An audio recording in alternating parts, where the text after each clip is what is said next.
Prometerás a Deus e à Senhora Santa Maria que sempre, de maneira absoluta e sem concessões, manterás tua castidade para sempre. E que não obterás riquezas nem honras e nada, nem sequer essa espada te pertencerá. Que servirás a Deus como o mais pobre dos mortais e que renunciará à vossa vontade até o fim dos dias. Que nunca abandonarás esta casa nem por uma causa forte ou débil, nem por um motivo melhor ou pior. Suportarás as más palavras. E se quiseres dormir, te façam velar. E se desejares velar, te mandem repousar. Pois és servo e escravo desta ordem, e has jurado proteger a cristandade com a tua vida. Pois o templo é a espada de Deus e tu, templário, o braço forte que empunha sua ira.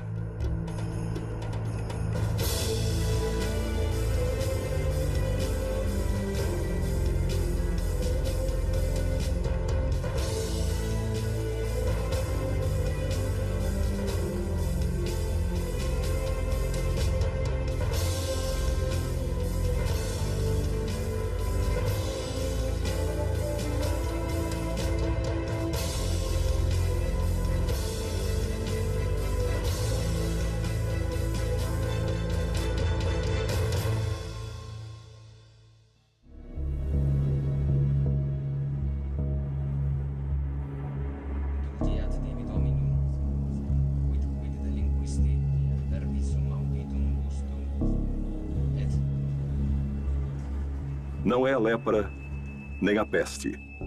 É outro mal ainda pior que infecta essas feridas. Uma maldição que corrompe e gangrena as extremidades de todos igualmente, de nobres, vassalos, de ricos e pobres. Um castigo divino chamado Fogo de Santo Antônio, que se cura apenas com a peregrinação aos lugares santos de Santiago e Jerusalém.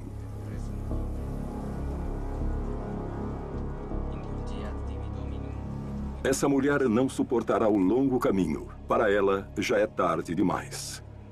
Recitará 1000 vezes todas as orações. Abraçará amuletos e atenderá a conjuros e preces. Mas o frio intenso e as mentiras acabarão consumindo tudo. Tudo, menos sua alma.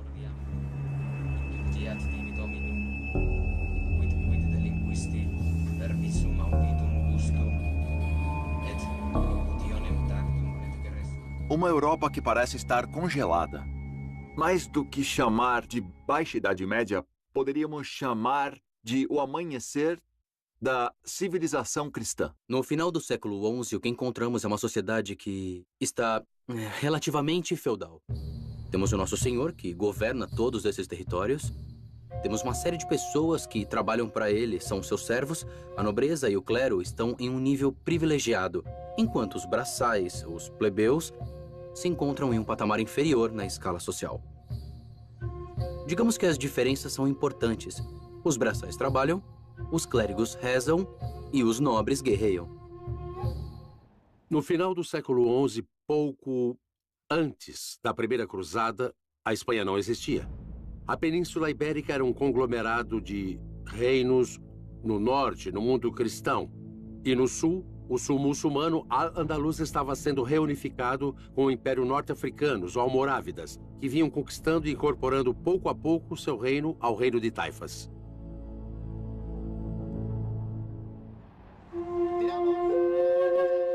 Não, tu não és o senhor mais rico, nem o mais poderoso destas comarcas. A colheita não foi precisamente a mais celebrada dos últimos anos. E as incursões do inimigo muçulmano são cada vez mais desavergonhadas.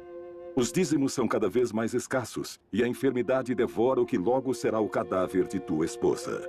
Não, senhor de Verdun, tu já não pode garantir o futuro de todos seus filhos varões. Na Idade Média, em um senhorio feudal, o normal era que as propriedades, a maioria delas, fossem herdadas pelo filho mais velho, o filho primogênito. O terceiro filho quase sempre era entregue a um mosteiro ou a uma abadia para que fosse educado na disciplina eclesiástica. Artal é o mais jovem. Hoje vais dizer-lhe o quão importante é para ti. Vais falar-lhe do valor, da honra e o significado de vosso nome. Cuidarás de lhe explicar por que sua mãe não chegará a superar essa enfermidade e por que um de seus irmãos, e não ele, será quem herdará teu castelo. Fará com que ele saiba que, apesar do tanto que te custou tomar esta decisão, hoje mesmo negociará seu futuro com uma delegação de monges, e amanhã, ao raiar do dia, partirá com eles para ingressar em um convento.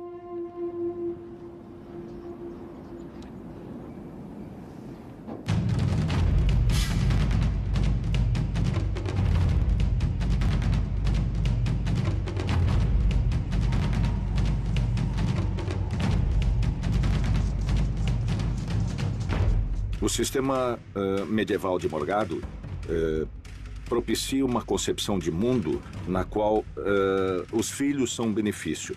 Quanto mais filhos tivessem, melhor. Mas levando sempre em conta que se tinha que respeitar a primogenitura, ou seja, o mais velho. Daí veio a palavra Morgado. Era ele quem herdava o patrimônio familiar.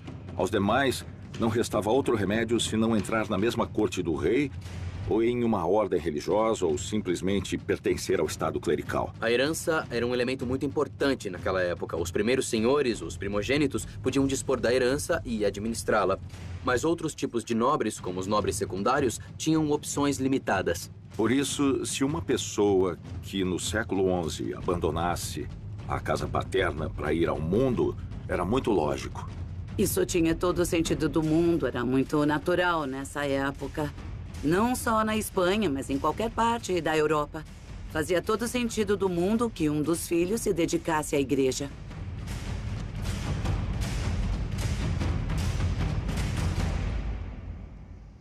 Nessa época, a igreja e todos os mosteiros eram quase um estado dentro do estado. A igreja tinha sua própria hierarquia, suas próprias normas e uma série de propriedades que lhe rendia grandes benefícios. Era muito comum nessa época que houvesse acordos entre um senhor e a igreja para que sua filha ou algum de seus filhos entrasse para a congregação e que deixasse alguma propriedade para que se pudesse manter essa pessoa. Assim, todos se beneficiavam. O nobre garantia o sustento e uma ocupação para sua vida. O grande senhor se livrava do problema, que poderia advir, por exemplo, por ter um filho desocupado. E a ordem religiosa recebia privilégios à medida que, para que esse nobre entrasse na ordem, o grande senhor deveria fazer uma doação ou entregar algum tipo de presente, entre aspas, que a ordem o aceitasse para cuidar desse terceiro filho.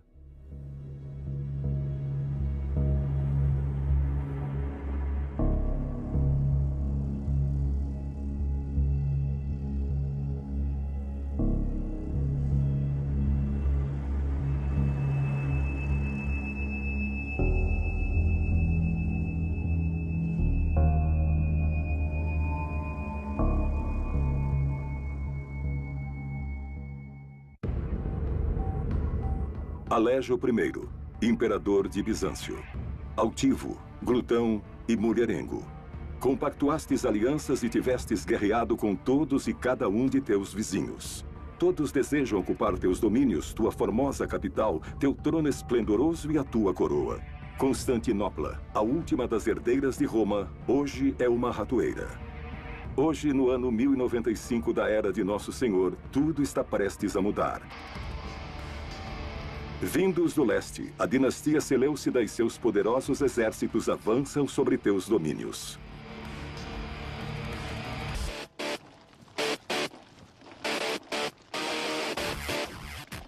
Não tem soldados bastante para fazer frente a esta força.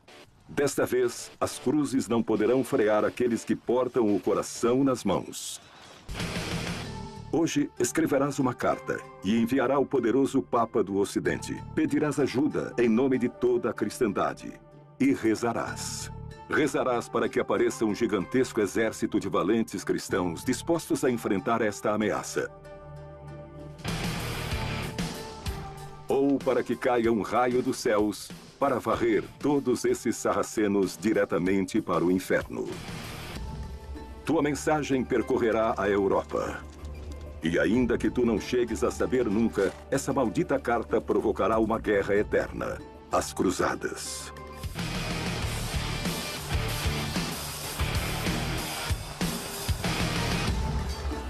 Sim, seguramente foi Alejo I, com essa carta, que desencadeia a ideia de que a cristandade tem que fazer algo para evitar que os muçulmanos sigam avançando para o Ocidente. Provavelmente, do ponto de vista da grande política internacional, essa carta desencadeou todas essas questões. Os livros de história falarão de ti, Alejo. Dirão que fostes um astuto político que soube manter a salvo o Império de Bizâncio. Para mim, continuarás a ser um glutão.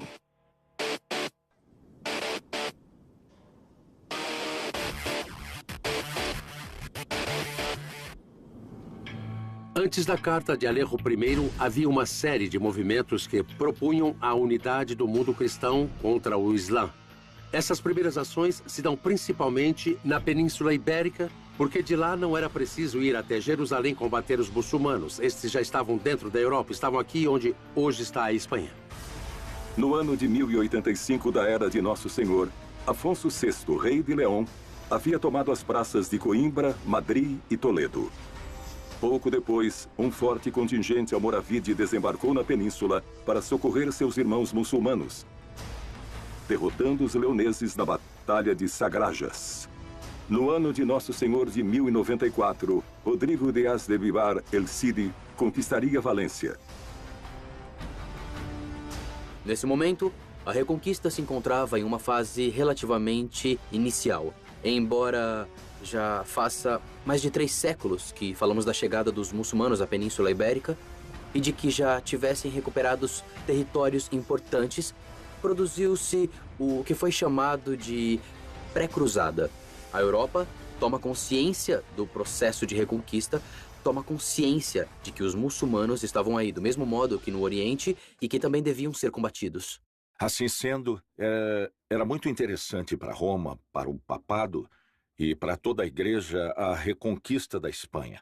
E se considerava esse um território de cruzadas. Ninguém escapará do banho de sangue que se avizinhava. Nem sequer ti, pequeno Artal. Tu também não vais te livrar. Se vai ser um monge cisterciense, junte-se à Ordem dos Monges Brancos, passando a contar com uma organização religiosa baseada no trabalho, nas doações e, sobretudo, na oração importante. São monges, no sentido mais estrito da palavra. Vai se juntar a um mundo baseado em regras. Regras religiosas que vão determinar cada um dos movimentos da sua vida e a uma ordem religiosa desse modo que vai condicioná-lo a uma série de votos. Não podemos nos esquecer do número de crianças abandonadas deixadas nas portas dos conventos. Por que eram deixadas na porta dos conventos? Porque sabiam que teriam... Bom, eles teriam uma vida garantida, pelo menos teriam pão para comer todos os dias.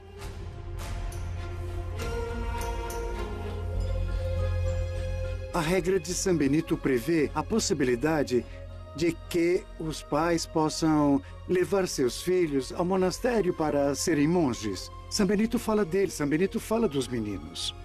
Mas esses meninos não seguiam estritamente o ritmo monástico. Para eles era bem mais suave. E só quando alcançavam determinada idade era quando decidiam se iniciavam o noviciado ou não. Era raro o menino criado em um convento ou a menina que foi criada em um convento que abandonasse o convento. A vida fora era muito mais difícil.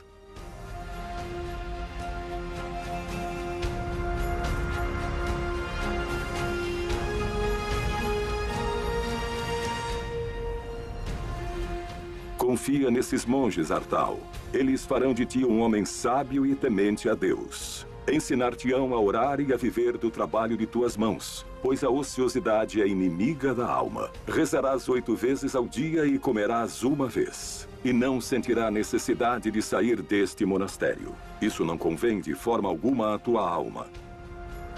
Jurarás obediência ao abade e aos teus irmãos. Prometerás ante a Nossa Senhora Santa Maria que sempre, de maneira absoluta e sem concessão, manterá para sempre a tua castidade, e que servirás a Deus como monge e como o mais pobre dos mortais. Os 3 votos eram voto de obediência, de pobreza e castidade. Os votos, por que o fazemos? A finalidade última do voto é acompanhar Jesus. Queremos acompanhar o Senhor Jesus. Ele aparece no Evangelho vivendo na total pobreza, vivendo em obediência e vivendo em castidade. Aí o religioso diz, quero servir como Jesus. Tudo isso é, como dizer, duro. É duro porque, bom, dessa forma, parte da ascese, da luta, do combate. Eu sei em quem me fiar, e a São Paulo eu também digo, eu me fio no Senhor. O voto de pobreza supõe que eu, ao me incorporar à comunidade, renuncio à capacidade de possuir bens pessoais. E se eu sair do monastério, ao sair, eu não tenho direito de pedir nem um centavo pelos 20, 25 ou 40 anos que se passaram. O ato de pedir do pobre tem outra dinâmica espiritual para enfrentar o desnudamento que, às vezes, é duro. Posso comer e posso cear e tenho uma cama em que dormir e tenho o suficiente para viver. Talvez o voto mais forte seja o da obediência, porque, logicamente, é onde a liberdade está em jogo.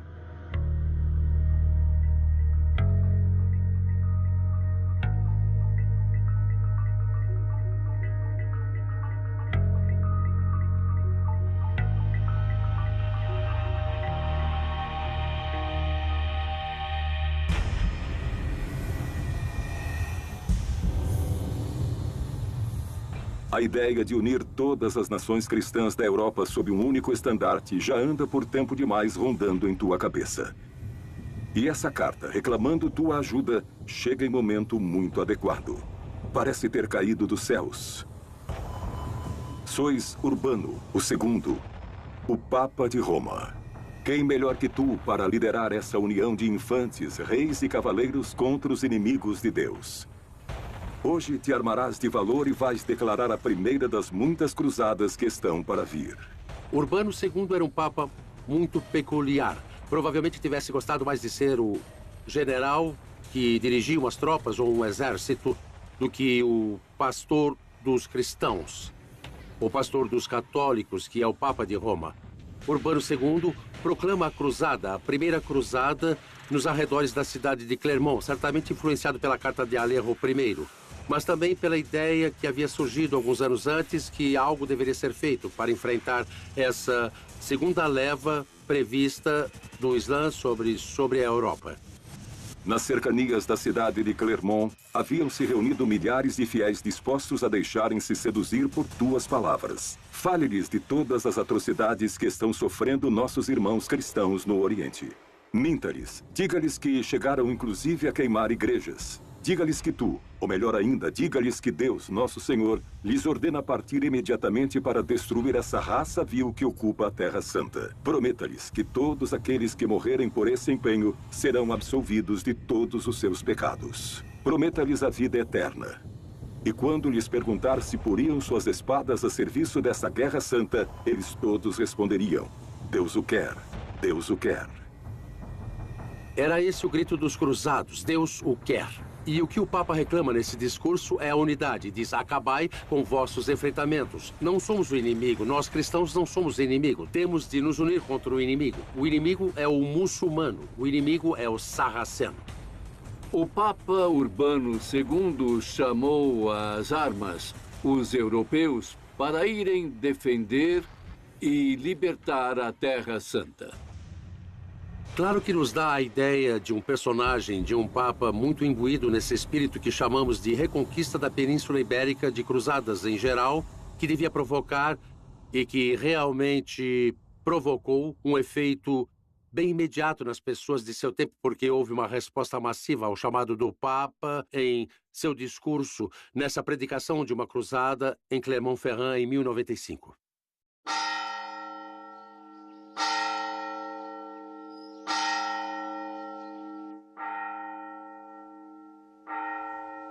Acorda, Artal. Tocam a matina. E não pode chegar tarde. Para manter a ordem estrita que rege esse monastério, temos de seguir ao pé da letra cada um dos 73 capítulos da regra de São Benito. Aprenda-a. Ela te dirá quando orar, quando trabalhar e quando repousar.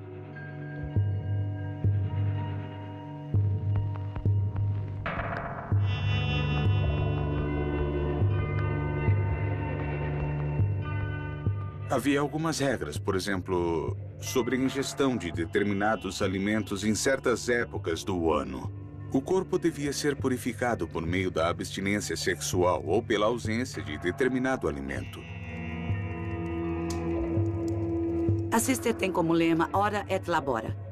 Então, sua vida seria esta. Levantar-se provavelmente às 3 da madrugada para iniciar com as matinas, rezar todas as horas que forem chamados e, enquanto isso, guardaria o silêncio entre uma hora e outra. E entre essa hora e outra, trabalharia. Sua vida seria tremendamente dura. Acabaria jantando uma sopa de verduras, quase sem verduras, por volta das 6 da tarde. E 6 ou 7 da noite iria dormir. Dormiria com rezas intercaladas para seguir o cumprimento das horas. Vista pelos olhos de homens e mulheres do século XXI, a vida monástica, a vida na ordem de Sister, a regra de Sister, nos pode parecer muito dura e, sobretudo, muito rígida. E efetivamente o era. Uma vida que se distribuía em um tempo de oração, um tempo de trabalho, para viver de nosso sustento, e um tempo de estudo. Dá-se ênfase que os monges deviam estar medianamente formados, por exemplo, em leitura. São pessoas que deveriam atender o ofício divino e, nesse sentido, deveriam estar bem informados, como fazer isso corretamente. E nessa época, quem pertencia ao clero, sem dúvida, recebia uma formação infinitamente superior a nível acadêmico da que poderia receber qualquer outra pessoa daquela época. Não há dúvida que para o século XII não teria sido uma pessoa suficientemente cultivada. E temos que entender que muitos monges que entravam nos monastérios não sabiam ler nem escrever, mas falo de Artal, uma pessoa mais preparada que acabaria sendo monge. 99% da população era totalmente analfabeta. Assim, falamos de apenas 1%. Me parece que Artal vinha de um contexto social um pouco mais cuidado, não era um servo de gleba, mas não há dúvidas que seria um rapaz preparado em um ambiente um pouco cultivado, de ordem, de leitura. Ainda que não entendesse, ia se ensinando e ele ia aprendendo. Mas a educação não terminava nunca. Segundo as capacidades da pessoa, poderia ir crescendo e se converter desde um homem de ciência, conhecedor de um antigo tratado de farmacopeia, até um especialista nas Sagradas Escrituras, um miniaturista ou um copista essencialmente de livros. Walter, o indigente. Assim é que te chamam. Tua contínua obsessão de viver na mais extrema pobreza te garantiram essa alcunha. Teus dotes de orador serão decisivos na hora de convencer milhares de camponeses, deserdados e mendicantes sem futuro para que se unam ao valente e desastroso exército que logo partirá para a Terra Santa. Não será o único a liderar esta expedição. Pedro o Eremita, outro iluminado que acreditou no valor de face do mandado do Papa Urbano, já estava pregando pela Europa. Mais de 20.000 desgraçados já haviam decorado seus farrapos com estampas da cruz e estão dispostos a segui-lo até o próprio reino dos céus. Não sabem ler, não têm a menor noção do tamanho do mundo ou da extensão dessa viagem. Apenas no que acreditavam é que todos os seus pecados serão perdoados ao arrebatarem Jerusalém dos muçulmanos. Depois do chamamento em Clermont em 1095, iniciou-se na Europa um processo muito interessante e, ao mesmo tempo, muito amplo de peregrinação massiva. Uma peregrinação que não estava tão orientada em visitar os lugares santos, mas como uma conquista pela espada de tais territórios. Mas se isto for pouco, encha-lhes a cabeça de ideias milenaristas. O fim do mundo se aproxima. Fiéis seguidores de Cristo, ajoelhem-se, pois não encontrarão consolo na outra vida se não purificarem antes todos os vossos pecados. Em todas as épocas, aproxima-se o fim do mundo. Não há época na história da humanidade que não se tenha visto a aparição de uma série de profetas, de uma série de visionários, uma série de adivinhos que não tenham previsto o imediato fim do mundo. O fim do mundo, o milenarismo, são conceitos que nessa época tinham ressonâncias um pouco complexas. Desde a tendência de achar que, com a conquista de Jerusalém, a cidade celeste desceria sobre a terrena e dessa forma nos encontraríamos diante do juízo divino, até o fato de que um dragão de várias cabeças e numerosos olhos e chifres sairia dos mares e devoraria os cristãos. Essas tendências, às vezes motivadas por determinados membros da igreja ou não da igreja, iam predizendo e percorrendo os caminhos, nem sempre com alguma base especialmente lógica. Recomendava-se a leitura do Apocalipse nos concílios com uma finalidade prática de incentivar as doações para a igreja, relembrando os castigos aos pecadores no dia do juízo final. Ao findar o primeiro milênio, a sociedade medieval entende que se encerrou um período, como se no livro da história, a história cristã houvesse completado os primeiros 1000 anos. Então previa-se algo que já estava no Antigo Testamento e dizia: 1000 anos em tua presença são como um dia que se passou. É um dos salmos dos livros que eram habitualmente lidos nos mosteiros e nas igrejas. Desse modo, as pessoas entendiam que cronologicamente se cumpria um século. Era lógico pensar que o tempo deste mundo se terminava e que se iniciava o tempo da eternidade. Além disso, havia uma espécie de profecia, ou se interpretava como uma profecia. As palavras de Jesus Cristo antes de ascender aos céus: ide por todo o mundo e pregai o evangelho até o fim da terra.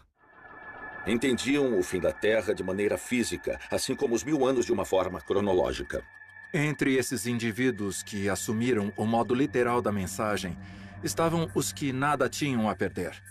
Isso é, aqueles que esperavam que o fim dos tempos, que a tradição, pelo menos as tradições apocalípticas, diziam que viria acompanhando o governo de Cristo durante um milênio aqui mesmo na Terra. Seria o momento de ressarcimento dos pobres. Seria o momento em que os pobres, os humilhados, os marginalizados, governariam com Cristo frente aos que injustamente os tivessem tratado. Dentre tais indivíduos encontrava-se o famoso Pedro, o eremita.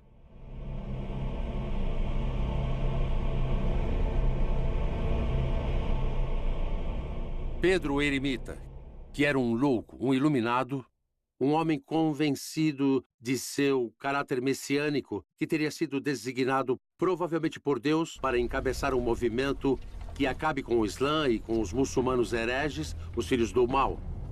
Imbuído desse espírito de ir a Jerusalém, de recuperar a Terra Santa, embarca na Cruzada dos Pobres de modo absolutamente insensato. Aquela grande cruzada se valeu da ignorância das pessoas e oferecia possibilidades que não eram reais. Muitíssimas pessoas se apresentavam às cruzadas para expiar seus pecados. Qualquer pessoa carente de estudos, carente de conhecimentos, que nunca tivesse sido escolarizada, podia crer em qualquer dessas teorias e acreditava que iria conseguir.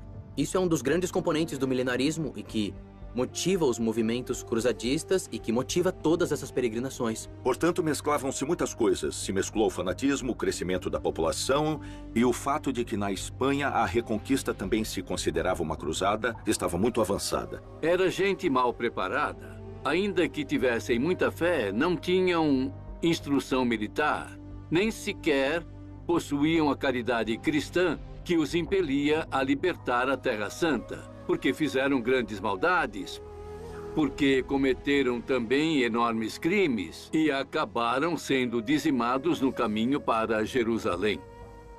Chegarás a Constantinopla, cruzarás o Bósforo, e aí, perto da cidade de Nicéia, o exército seleucida os exterminará a todos. As mulheres serão enviadas aos haréns e as crianças aos mercados de escravos. Pode-se dizer que Pedro Eremita foi uma criatura papal que saiu do controle do Papa. Essa seria talvez uma definição que melhor poderia lhe corresponder. Recorde das palavras do Apocalipse. Vi as almas dos que haviam sido degolados, e a cada uma lhe foi entregue uma vestimenta branca.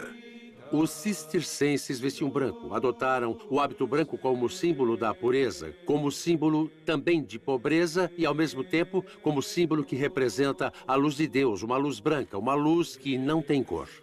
Usar roupas coloridas, como púrpura, azul e amarelo, implica no uso de corantes que, além de muito caros, são simbólicos, representam o poder, a nobreza. Estes trapos são os mais anacrônicos que temos, porque são dos séculos 10, 11, 12. Mas para mim facilita muito, porque ao me levantar de manhã, não preciso pensar que calças vestirei, que sapatos vou usar, qual camiseta vestir, de qual cor, etc. De modo algum, os mosteiros eram lugares enfadonhos, tinham uma atividade impressionante. Havia atividades o dia todo. Os que estudavam ficavam nas bibliotecas, aqueles que copiavam os códices, copiavam as pinturas, os que estavam na horta trabalhavam. Os mosteiros eram escolas de artesanato, eram hortos privilegiados, eram lugares onde se fazia vinho e onde, também em alguns mosteiros, também se fabricavam armas e se ensinava o uso delas. Eram centros de produção, pequenas fábricas que efetivamente exportavam por toda a Europa. Ainda que a ideia eclesiástica parecesse dizer tudo em contrário, na verdade, muitos clérigos da época combatiam com armas como qualquer soldado de seu tempo. Inclusive, havia muitos bispos que eram muito famosos por serem combatentes extraordinários, soldados que manejavam muito bem as espadas e as lanças. Aprendia-se desde o manejo de espadas até montar o cavalo. E não só isso, ensinava-se a fabricar uma bombarda, que era um dos canhões mais originais e mais primitivos, a usar fogo grego e usar a pólvora, tudo isso.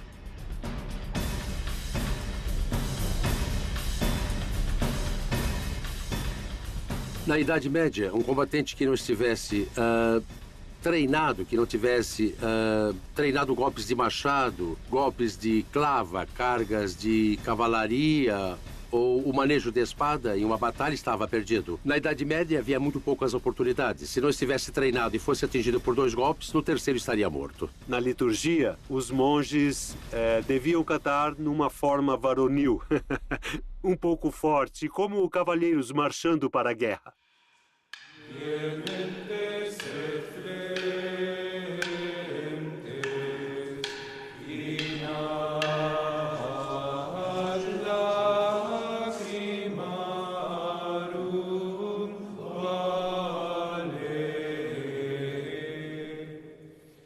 A cruzada de Walter o Indigente e Pedro o Eremita não foi debalde. Os príncipes europeus haviam se unido frente a poderosos exércitos e não tardaram em chegar à Terra Santa. Centenas de cavaleiros uniram-se à cruzada promulgada pelo Papa Urbano. Houve chefes de exército organizados, exércitos feudais, que decidiram seguir os passos de Pedro o Eremita. Passarão por Antioquia e Edesa a fogo e sangue. E tu, Pedro, tu que sobreviviste a Nicéia, terás a honra de bendizer desde o mesmo Monte das Oliveiras a carnificina que nesta mesma noite inundará de sangue as ruas de Jerusalém. Traduzindo do castelhano, o Capitão Aranha faz que todos embarquem, mas ele fica em terra. Pedro o Ermitão sobrevive, é claro.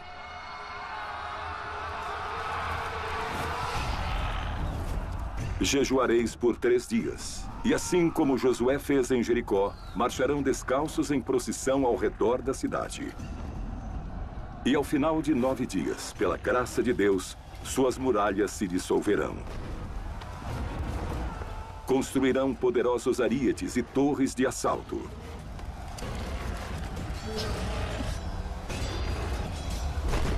Os mais piedosos cortareis as cabeças dos muçulmanos. Os outros ireis longe e arrastareis seus corpos até as fogueiras. As ruas e praças de Jerusalém se encherão de mãos e pés cortados. E se derramará tanto sangue que os cadáveres nele flutuarão. Jerusalém, o destino da primeira cruzada, o objetivo fundamental dos cruzados, foi conquistada em 15 de julho do ano de 1099. Durante 3 dias e 3 noites, queimareis sinagogas e mesquitas. Os mais covardes matareis aos anciãos, às crianças e mulheres.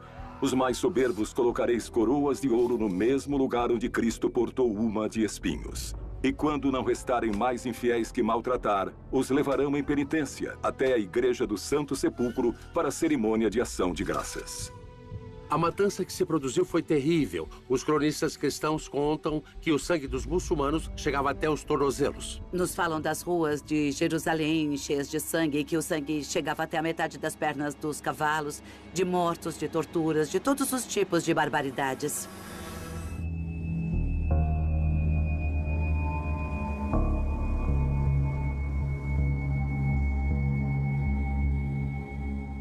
O desfecho das cruzadas é muito triste, em todos os sentidos.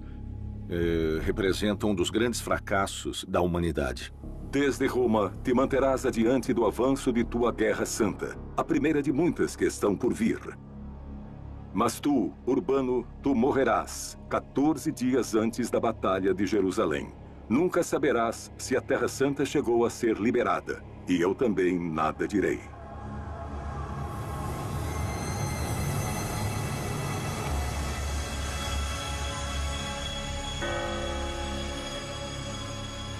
Eu acho que falar disso, de certa forma, é isentar a responsabilidade que tivemos, todos os seres humanos, nas atrocidades que têm ocorrido ao longo da história, quando, na verdade, provavelmente todos temos sido responsáveis. Todos vós sois culpados. Os imperadores desejosos de poder que desataram a ira de seus exércitos. Os papas que sancionaram as guerras. Os órfãos, os indigentes e os eremitas. Pois por vossas culpas nascerá um exército de cavaleiros condenadamente crentes, aos quais chamareis templários. E eles vos farão recordar de cada uma das palavras do Apocalipse. Ouvi uma voz que dizia: venha e veja. E olhei. E eis que vi um cavalo branco, e aquele que o montava foi-lhe entregue uma coroa. Venha e veja, e olhei. E saltou outro cavalo, e aquele que o montava foi-lhe dado o poder de acabar com a paz da terra. Venha e veja, e olhei. E lá estava um cavalo negro, e aquele que o montava tinha uma balança na mão. Venha e veja, e olhei. E havia outro cavalo, e aquele que o montava tinha por nome Morte. E os reis da terra e todos os seus servos se esconderam, porque o grande dia de sua ira havia chegado. Se fazem barbaridades, coisas más e coisas mal feitas e continuam a fazer, então o nosso desafio é pararmos um pouco, entrar no coração humano e olhar as coisas com muita benevolência, com muita misericórdia, como diz no Evangelho. E se existem muitos desmandos, dizer, não é esse o caminho. Não tomai a vida do outro. Deus a declarou sagrada. São estas as palavras do profeta Maomé. Em nome de Alá, o compassivo, o misericordioso, e a ti somente servem, e a ti só imploram por ajuda, porque tu has criado um inimigo como este. Porque envias essas abomináveis cruzes vermelhas e esses demônios de olhos azuis que sabem apenas matar. Tu, o Todo-Poderoso. Diga, como poderá o Islã perdoar essa afronta? Como fazer para esquecer? Logo anoitecerá. Vós deveis orar, e também nós.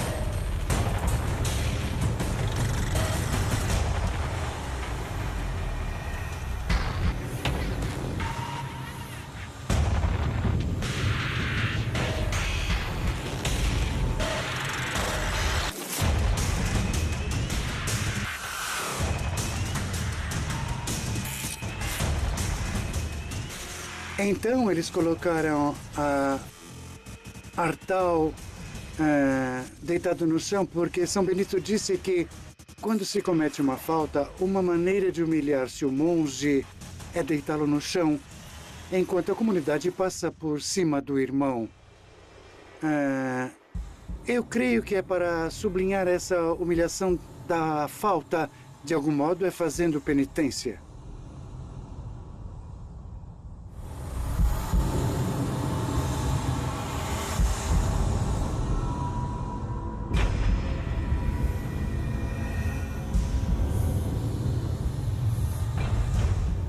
Em minha etapa como mestre de noviços, uma coisa que os jovens costumavam me dizer bastante quando chegavam no final do ano era: mas eu não era assim.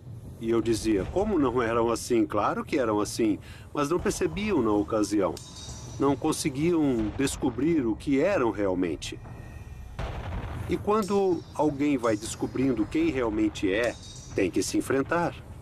Não se pode justificar nem fugir, tem que se enfrentar. E nesse sentido, isso é uma batalha do próprio coração, mas que tem uma grande recompensa.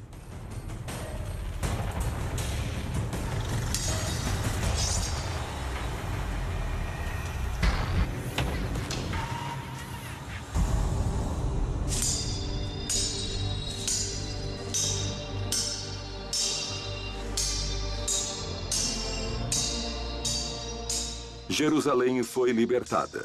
A cristandade é dona da terra que Jesus Cristo converteu em santa. Mas tenho de te advertir, pequeno Artal. Os inimigos são numerosos. Já afiam seus punhais com olhos encharcados de sangue. E logo lançarão suas garras sobre o reino de Jerusalém. Não precisamos de mais monges, já os temos em demasia. Necessitamos de cavaleiros puros, que não duvidem no momento de se entregar à ordem do templo e que não temam derramar seu sangue por Cristo. Para nós, homens do século XXI, é muito difícil entender o sentido de uma ordem militar da Idade Média. É muito difícil. As ordens militares surgem por derivação das grandes ordens religiosas. E surgem em torno de uma ideia que é ora et labora, ou seja, trabalho e oração. Ora et labora, neste caso, o trabalho da ordem militar é defender e lutar pela cristandade. Sendo assim, o membro de uma ordem militar que não deixa de ser um religioso, e muitos deles pertenciam ao estado clerical, em vez de trabalhar o campo, dedicando-se à agricultura ou copiar livros, dedicava-se a aprender o manejo de armas e, quando chegava o momento, ia para a guerra.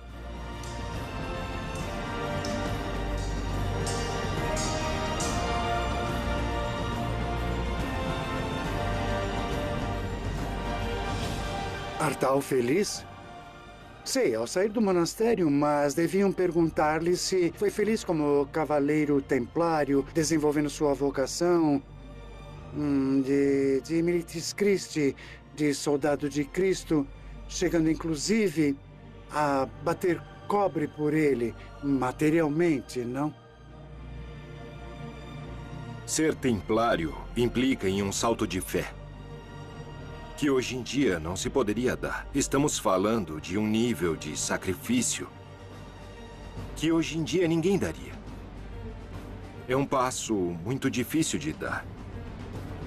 Um templário consagrava sua vida a um propósito que transcendia a vida terrena.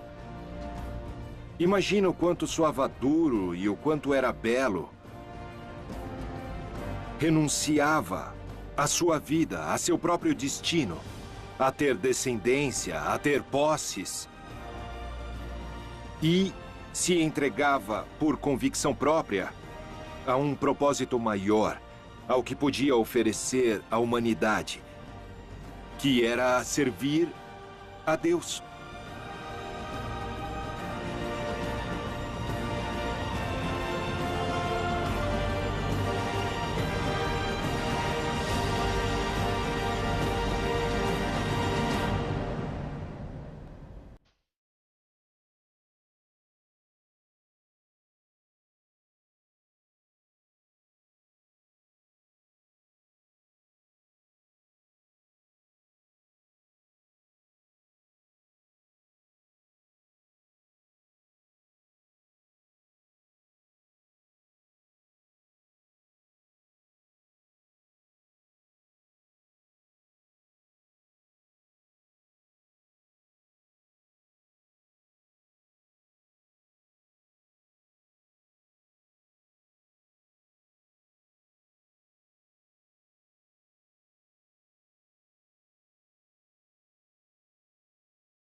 cristã. No final do século XI, o que encontramos é uma sociedade que está relativamente feudal. Temos o nosso senhor, que governa todos esses territórios. Temos uma série de pessoas que trabalham para ele, são seus servos. A nobreza e o clero estão em um nível privilegiado, enquanto os braçais, os plebeus, se encontram em um patamar inferior na escala social. Digamos que as diferenças são importantes. Os braçais trabalham, os clérigos rezam e os nobres guerreiam. No final do século XI, pouco antes da Primeira Cruzada, a Espanha não existia. A Península Ibérica era um conglomerado de reinos no norte, no mundo cristão, e no sul, o sul muçulmano. Al-Andalus estava sendo reunificado com o Império Norte-Africano, os Almorávidas, que vinham conquistando e incorporando pouco a pouco seu reino ao reino de Taifas.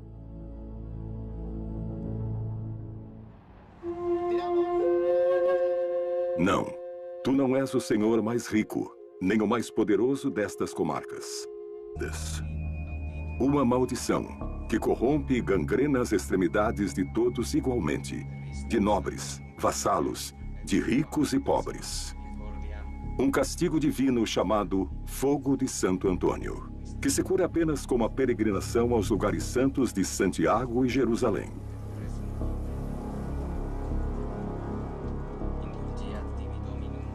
Essa mulher não suportará o longo caminho. Para ela, já é tarde demais.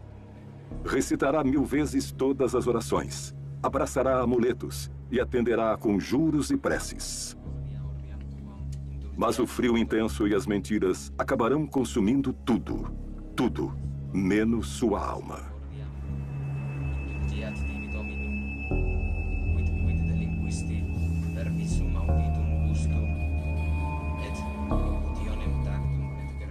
Uma Europa que parece estar congelada.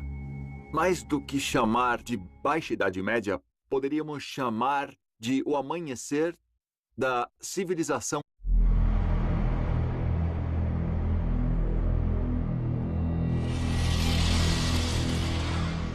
Prometerás a Deus e à Senhora Santa Maria que sempre, de maneira absoluta e sem concessões, manterás tua castidade para sempre. E que não obterás riquezas nem honras e nada. Nem sequer essa espada te pertencerá. Que servirás a Deus como o mais pobre dos mortais e que renunciará à vossa vontade até o fim dos dias. Que nunca abandonarás esta casa nem por uma causa forte ou débil, nem por um motivo melhor ou pior. Suportarás as más palavras. E se quiseres dormir, te façam velar. E se desejares velar, te mandem repousar. Pois és servo e escravo desta ordem, e has jurado proteger a cristandade com a tua vida. A colheita não foi precisamente a mais celebrada dos últimos anos. E as incursões do inimigo muçulmano são cada vez mais desavergonhadas. Os dízimos são cada vez mais escassos, e a enfermidade devora o que logo será o cadáver de tua esposa. Não, senhor de Verdun, tu já não pode garantir o futuro de todos seus filhos varões.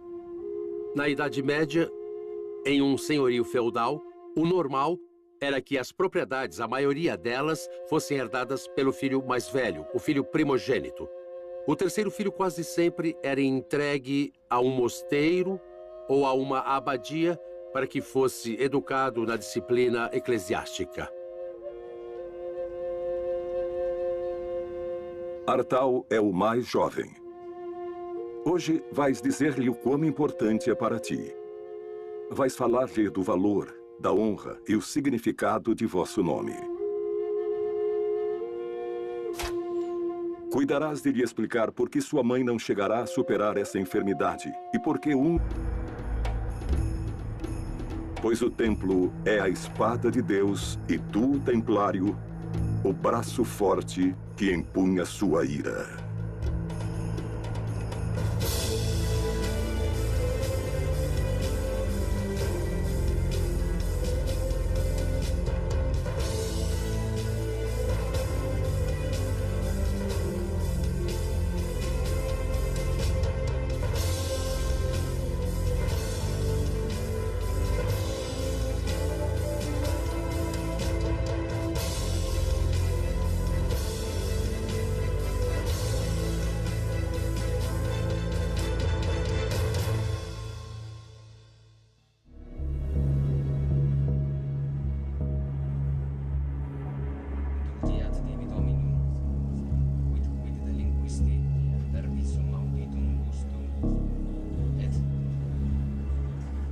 Não é a lepra, nem a peste. É outro mal ainda pior que infecta essas feridas.